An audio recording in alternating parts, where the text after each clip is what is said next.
สวัสดีค่ะ สวัสดี Ladies and gentlemen and all participants, I'm Guang Kim Jar. It's my honor to be a host for this fantastic session. I would like to welcome you to Startup Innovation Thailand Expo 2022 or site. This year we come up with the theme Reconnecting the World. Actually, our world has been fighting against the pandemic of COVID-19, which we could not stop moving forward. So right now, NAA would like to present to you a many of informative sessions that we can solve all the problem, all the crises that we have to face. So right now,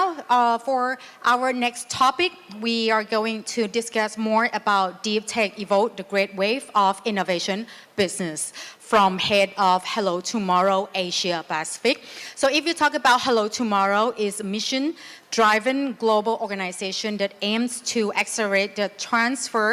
of deep technologies to solve some of our most pressing industrial, environmental, and society challenges. Distinguished guests, ladies and gentlemen, I would like to introduce to you our distinguished guests and the speaker from the Hello Tomorrow Asia Pacific, Mr. Ernest Chu. Please welcome.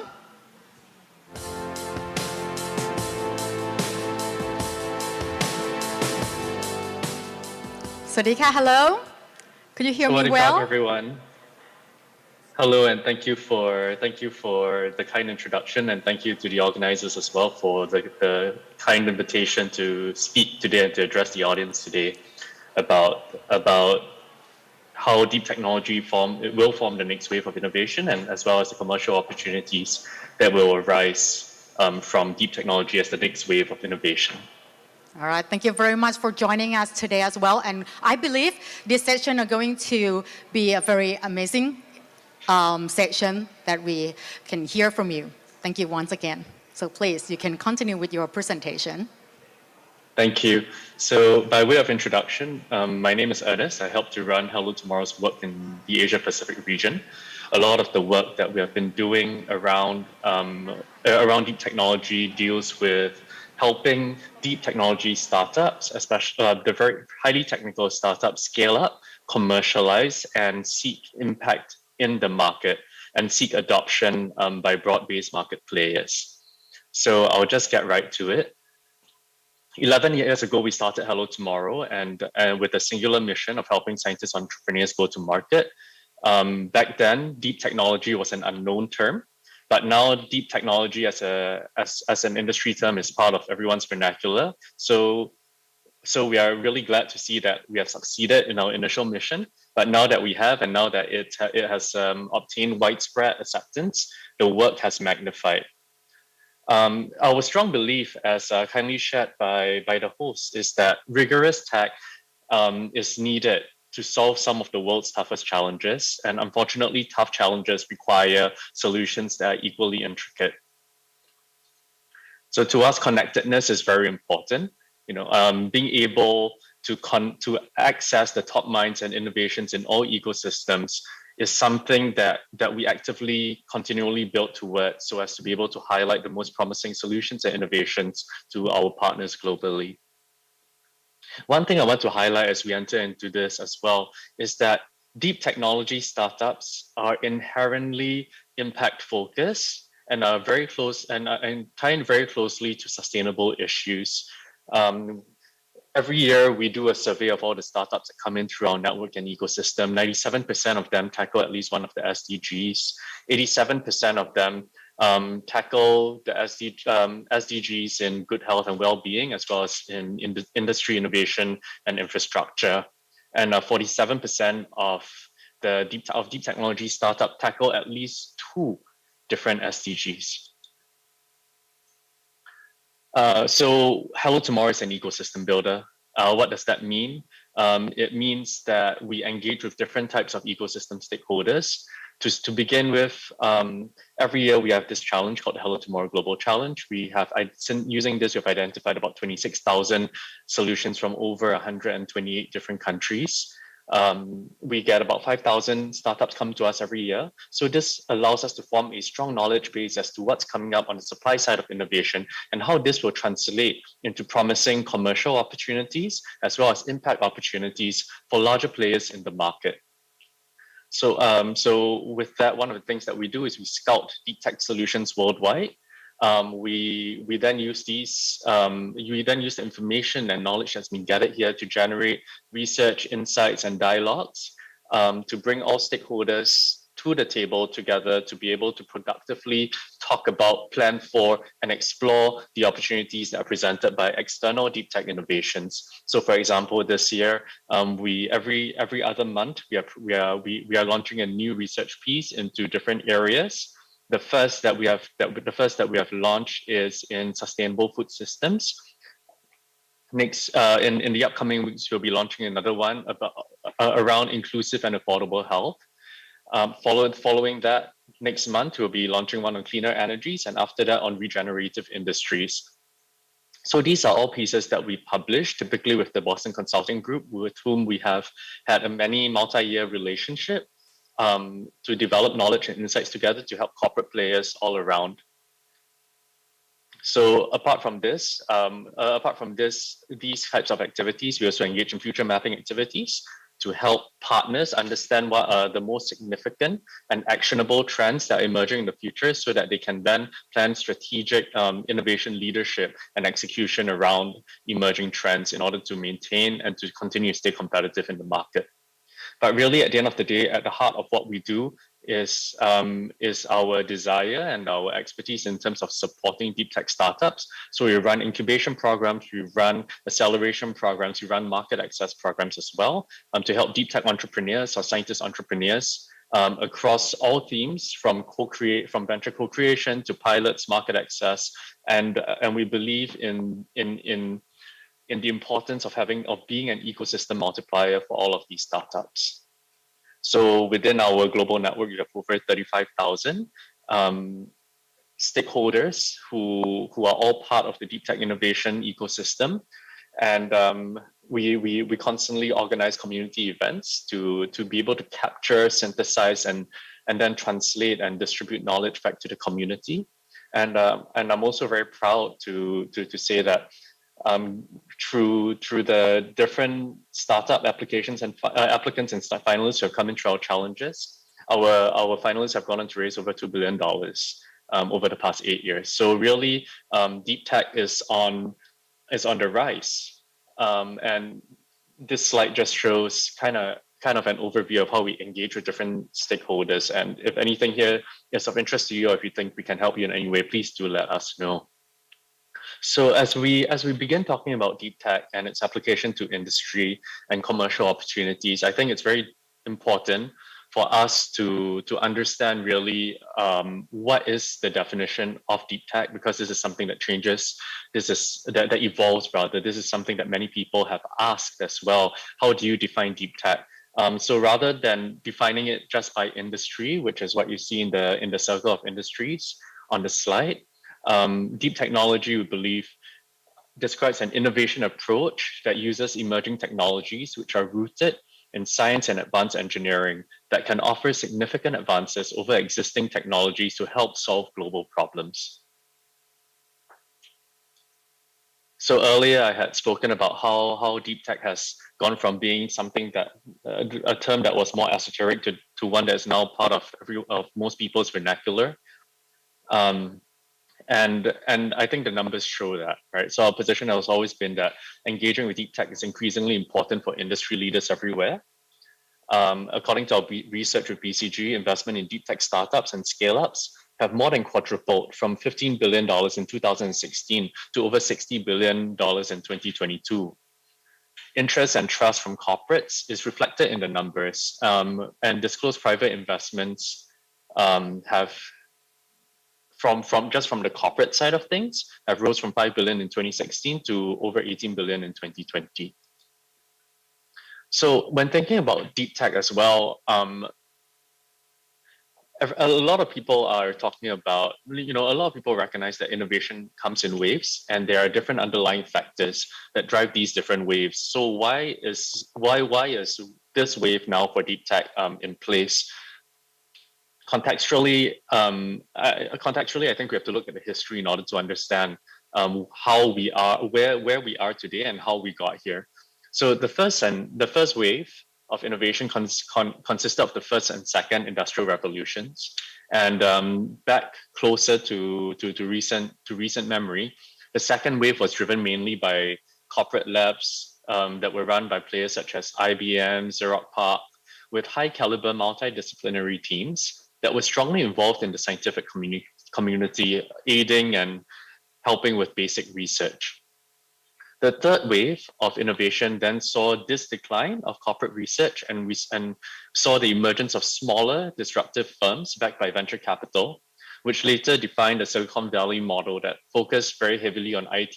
digital, and biotechnology. This model is still very much in place, but what we are positing is that the fourth wave is now here. So just as how each wave grew and was seeded from the last, the fourth is now gathering momentum. So picture the early 1990s when the internet was ทีนี้ในช่วงต้นของยุค 1990 นะครับที่อินเทอร์เน็ตเพิ่งจะเริ่มเป็นกระแสทั่วไปนั่นก็คือสิ่งที่เราเรียกเป็นคลื่นลูกที่ 4 นะครับแล้วที่เราลองมาดูเป็น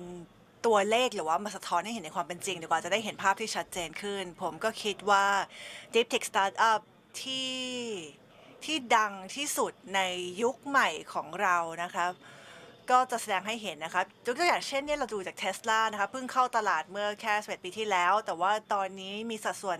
การตลาดใหญ่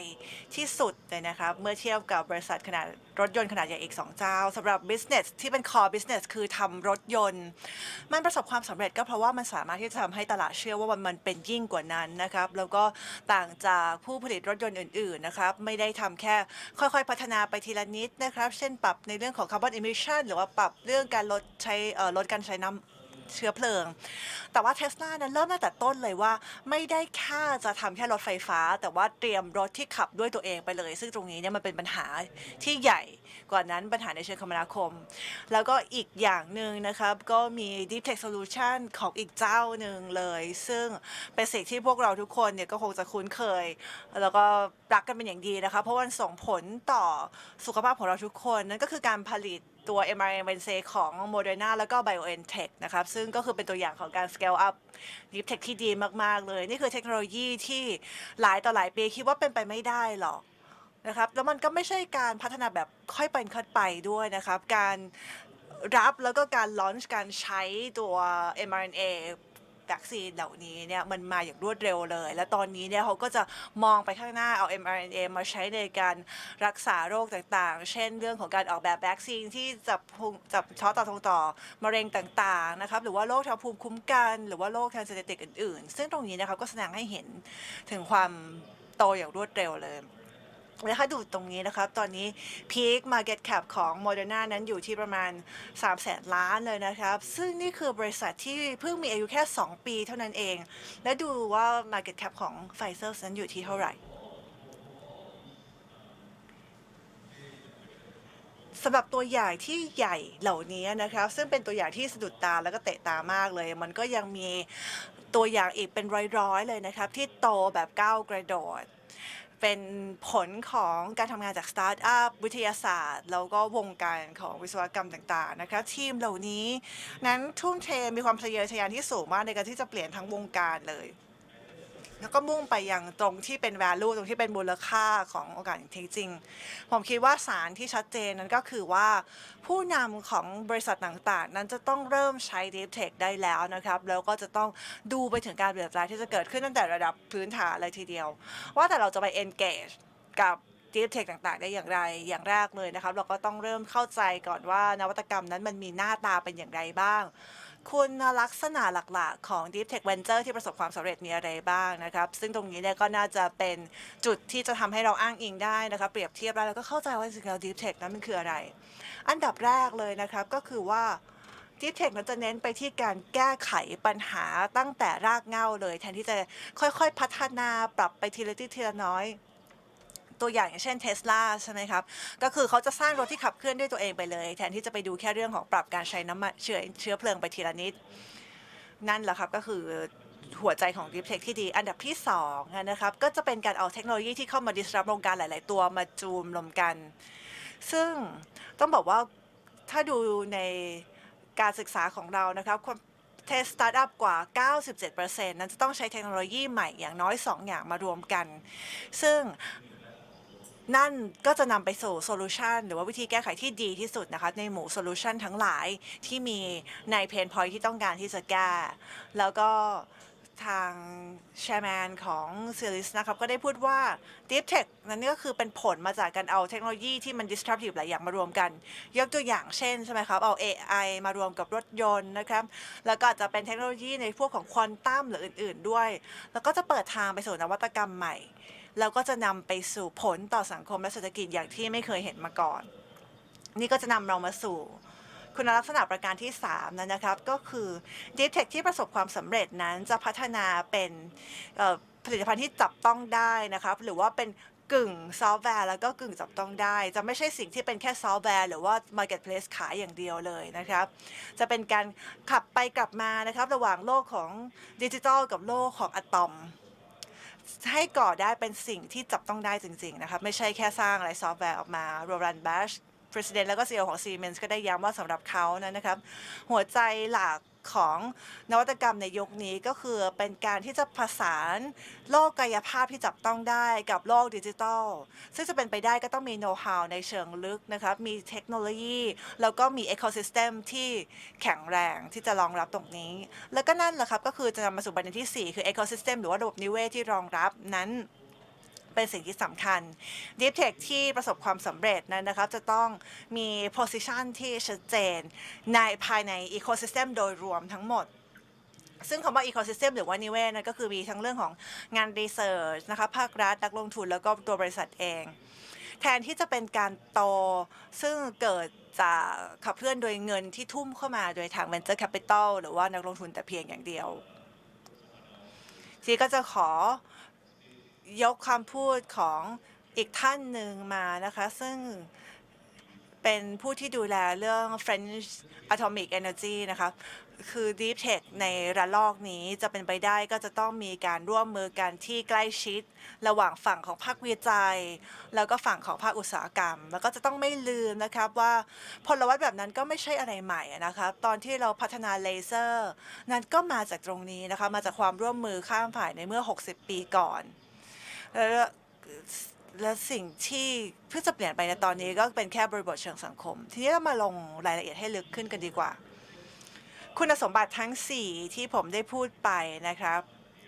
นั้นไม่ใช่ทางฝั่งของวิศวกรรมเท่าไหร่นะครับแต่ว่าเป็นผลที่ออกมาจากพลวัตในปัจจุบันนะคะที่จะบอกว่า Deep Tech 1.1เนี่ยมันจะประสบความสำเร็จได้มากน้อยแค่ไหนที่การศึกษาของเรานะครับก็ได้ดูศึกษา Deep Tech ที่ประสบความสำเร็จมากมายและเราก็พบว่ามักจะต้องมีคุณสมบัติมีเรท3อย่างนะครับที่ดำเนินควบคู่กันไปอย่างแรกเลยนะครับก็คือปีวิทยาศาสตร์ที่ล้ำยุคอันดับที่2คือมีวิศวกรรมอันดับที่3ก็คือการออกแบบหมายความว่าอย่างไรนะครับคำว่าออกแบบหรือว่าดีไซน์นั้นก็คือเป็นการระบุว่าปัญหาคืออะไรใช่ไหมครับระบุว่าบริบทของสิ่งนั้นคืออะไรแล้วก็ทำความเข้าใจว่าสิ่งที่เราต้องปัญหาที่ต้องแก้ไขคืออะไรพอมีตรงนี้แล้วก็จะขยับไปอยู่ในวงของวิทยาศาสตร์ล้ำยุคนะครับซึ่งก็จะเป็นการดึงประเด็นต่างๆมาโยงกันนะครับไม่ว่าจะเป็นเรื่องของ to come up with a solution. This is then followed by the engineering approach, which is necessary for assessing and creating both the technical and economic feasibility at scale. So I've spoken about this kind of one after the other.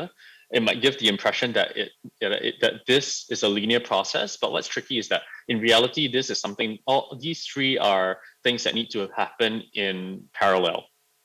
and therein lies the difficulty of the deep tech approach. You need to have science and engineering on the table from the very beginning, and at a level of depth and competence that can make the solution a reality. So let's bring that from something that is that's a bit visceral and intellectual down into actual questions that we have to ask ourselves when dealing with deep technology ventures and the potential that they hold. So these are questions we have to ask ourselves when we consider building businesses and solutions that can harness the growth associated with deep tech innovations. Number one, and this is a design question, what is the friction or problem that we are addressing? Number two, how can we use science and technology to solve this problem in a better way that has not been used before? And number three, this is key to scale and adoption. Can we deliver this outside of a lab? And can we deliver this at the right price point? I think you might notice by now that these questions cannot be easily answered by any single stakeholder. And the answers to these questions and the quality of these answers will vary significantly depending on the stakeholders who are involved. So this brings me to my next point, which is then, given the number of stakeholders that have to be involved in the development of successful deep tech applications and ventures, that there is a need to engage with multiple stakeholders, and there is a need to co-create with external parties. And this has to be done as early on as possible if the competitive advantages that are to be gained from such activities are to be sustainable. And one thing I want to highlight now is that increasingly what we see is that the rapidly increasing pace of change and the proliferation of new technologies are making these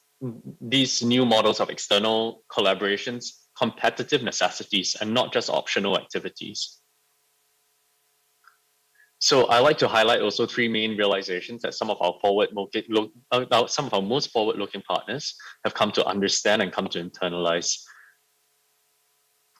Number one, atoms are the new bits. The fourth wave of innovation is impending, and this is now an opportune moment to gain prominence early than to be late to the game. You can't afford to be insular. Number two, someone else is going to build it with or without your influence, and you would rather they build it with your influence. And this is important in that if you're able to leverage, if you're able to obtain early visibility and you have a longer runway to master open innovation, the more likely it is that you'll be top of mind for some of these external innovations that are seeking to change the market. It also helps to build trust with many of your external parties. And the third part is that the third realization is that the smartest people, the chances are the smartest people are working for someone else, not necessarily so for your organization. What this means is that you need to be able to find inspiration from a breadth of resources to innovate faster and to externalize the risks associated with experimental innovations. You need to create essentially an environment where external parties are able to easily work with you. Only then can you seek to realize questions, answers to very key questions like how and where do you look for the best ideas, and how and where can you turn these ideas into business realities with significant revenue streams. So yeah, so what I hope that, well, one of the takeaways I hope to leave you with today is that innovation networks are probably the most efficient and effective mode for accomplishing innovation outcomes or business outcomes through innovation. So I think I've left you with plenty to think about, but my hope is that you will be able to start to take early action as well. So to that end, I would like to leave you with a framework, an initial framework that we use to kick off many of our engagements with our corporate partners. And I think, and the main takeaway here is that for corporates, your innovation strategy has to be well integrated, not just with your business lines, but even on a cultural level as well. Your people have to be ready and prepared to work with external innovations. And this spans across all levels of engagement, from identifying new ideas and solutions to managing and guiding a selection of a selected portfolio of external innovations towards realizing early outcomes with your business units, and finally to full implementation. There are quite a number of issues that have to be dealt with and things that have to be planned for. And if you have any questions about these, just maybe top of your head, looking at the schema that I'm providing now, please reach out and we'll be happy to have a chat. So with that, I hope I have left you with some things to think about with regards to the momentum that's being generated by deep technology innovations, as well as the economic potential that they provide, and as well as given you a bit of confidence to be able to start thinking about how to effectively engage with external innovations to drive tangible value creation opportunities in your business and to create early competitive advantage. And true to our ethos as well, I would now like to end off the session by highlighting the currently ongoing Hello Tomorrow Global and APAC challenges. This year we have opened it up again to startups anywhere in the world who are interested in startups that come from digital health and medical devices, medical biotech and pharmaceuticals, industrial biotech, new materials, sustainable manufacturing, energy, environment, food and agriculture, urban sustainability, mobility, aeronautics, new space, industry 4.0, breakthrough AI, as well as computer and communication hardware. So that was a very long sentence, but I think the takeaway here is that we are interested in supporting startups across all disciplines, across all verticals.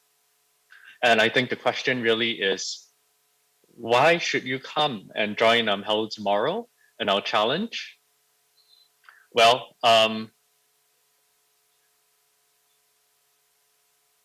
what is core to us is that we continue to be a well-resourced avenue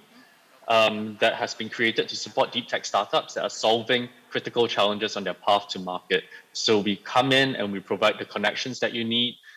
through the network. We provide the visibility that you need in order to get your innovation recognized by different global players, some of the largest corporates, some of the largest investors. And we also provide funding by way of equity-free grants, as well as cash prizes. At the global level, we provide over 150,000 euros worth of prizes. At the APAC level, we provide over 30,000 Singapore dollars worth of equity-free grants, and these are all given, to help you along your journey. But really, a lot of the value that's created doesn't just come from the cash. It comes from being able to run pilots. It comes from being able to be connected with the stakeholders that you need to help you succeed on your journey. And as an organization, this is expertise we've been building up for many years, and we understand very deeply the unique challenges that face deep technology startups across all segments, across all maturities of the value chain, as well as across a significant majority of the industries and verticals. And we have the partners in place to help you grow and scale along this journey. So with that, thank you so much for your time, Kapun Kap. And I'm grateful for the organizers. I'm grateful for the audience who have taken the time to listen today. If you might have any questions at all, please feel free to reach out to me, ernest.shear@hello-tomorrow.org. Thank you, everyone. Thank you very much once again for your valuable time and sharing us your knowledge and experiences about Deep Tech Evolve, the great wave of innovation business. Thank you very much. ขอบคุณค่ะเอาละค่ะก็เดี๋ยวในช่วงนี้นะคะเดี๋ยวเราจะได้มา So in the next sections is the section that many of you might be eagerly awaited, which will discuss about how can we make Bangkok into a next Silicon Valley. But just let's have a few minutes break and see you again soon. Thank you.